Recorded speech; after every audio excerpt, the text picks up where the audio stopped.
Welcome back. Democrats are divided on Capitol Hill. The clock is running out for the president's economic agenda. House Speaker Nancy Pelosi is betting on having enough votes to pass the bipartisan infrastructure bill. That vote is set for this Thursday. However, progressives are still standing firm.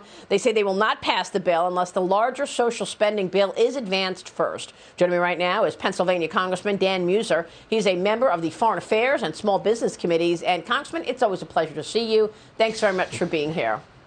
Thank you. What a week. You've got the debt ceiling issue. You've got the spending package, reconciliation. You've got the infrastructure bill, potentially a continuing resolution. Can you walk us through the next few days? What will happen? Sure, that'd be great. Just another day in paradise, right? Or maybe it's Democrat leadership hell. Maria, the real world wants transportation infrastructure, right? We want transportation infrastructure. I was with an organization last night called the Transportation Intermediary Association, a group of small businesses that their business is logistics. They want transportation infrastructure, but they don't want to see their taxes go up 15%, and they don't want to see the largest expansion of government in anybody's lifetime. That will be a job killer and create disincentives to work and all kinds of inflation, which does nothing but increase their costs. So this is call it the dilemma, but it's really not so much. Let's separate them. Now, on the same note, last night you're mentioning we're on the floor debate. I was in that debate. You'd have the Democrat leadership talking about how this is a standalone bill, and then the following speaker, Dagan, was talking about hypocrisy a little while ago. The following speaker says these bills are appropriate to be coupled, and they are linked together, and we won't have one without the other. So who's kidding who here? So then they are tied together. So do you think infrastructure can pass on Thursday? I do not think so. If you do take the Democrats at their word, there are many in the progressive caucus, 35 or so, that say they will not vote for it until reconciliation comes. And because of all this, because of what they're dealing with internally within their caucus, it's pushing Republicans away. They're making it clear as day this is linked. You cannot have reconciliation without T&I, and you can't have T&I without reconciliation. So I am certainly not going to facilitate the largest tax increase on small business in particular, and families and everybody else in the history of our country. $1 trillion in infrastructure is not worth $5 trillion. The cost is much less than $5 trillion and $2 trillion in taxes. Yeah, well, the numbers are mind-boggling with all of these trillions, I know. And this morning we've got news from Jay Powell. He's going to be testifying, as you know, along with Janet Yellen in that quarterly Senate hearing. And ahead of it, he released his statement, and he said inflation is likely to stay high in the coming months before moderating. I think that's what is moving yields up as well as stocks down. What are you hearing from small business in terms of the pressure they face with potential higher taxes on the horizon as well as inflation?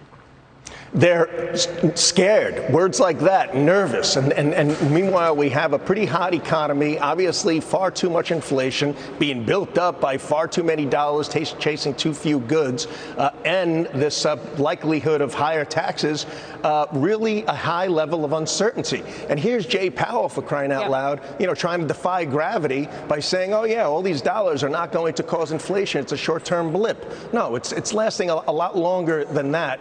And bringing into this, you mentioned the debt ceiling as well. Let's face it, here they are telling us, the President of the United States, oh, this is going to cost zero, right? Jen Psaki, everybody now it's going to cost zero. Yet they want to increase the debt ceiling. They won't put a number on it. They want a date until next year. They won't put the number of $5 trillion extra, okay? That's for new spending. That's not for past spending.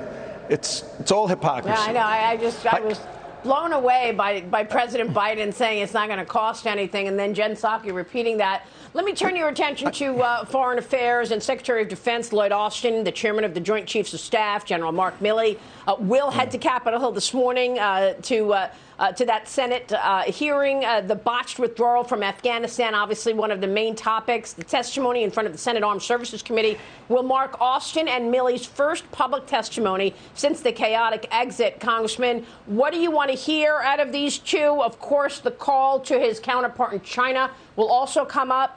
whether or not he should be telling China that they're going to give the Chinese a heads up on America's dealings. Yeah, well, he's got to answer that question. Certainly, I've been in a number of so-called classified hearings that had no business being classified. The information should have been shared with the American people. So we'll get this opportunity here. We need to hear about, are the last Americans out?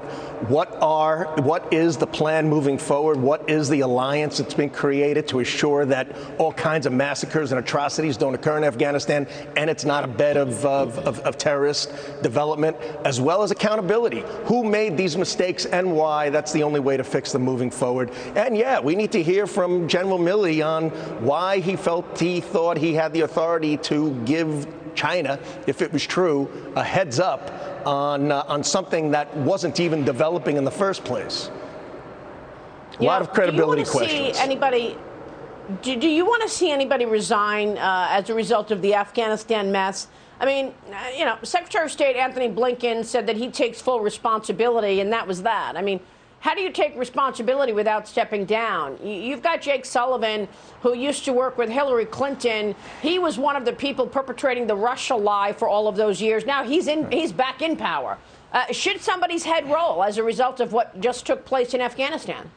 I think absolutely, right? I mean, we lost 13 soldiers. We lost billions and billions of dollars. A country has been turned into a terrorist hotbed. So real mistakes were made. Someone wasn't paying attention to the intelligence.